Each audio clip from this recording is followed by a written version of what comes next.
Hi everyone, in front of me I've got ZTE Blade V70 Vita, and let me share with you how to check for the software updates on this device.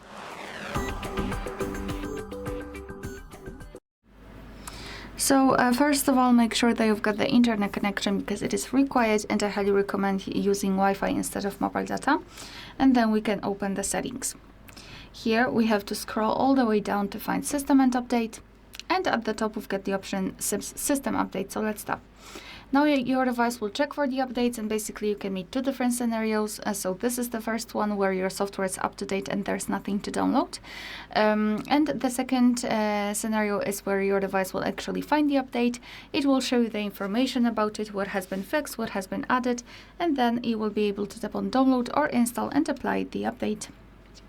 Alright, so that will be all. Thank you so much for watching. Please hit the subscribe button and leave the thumbs up.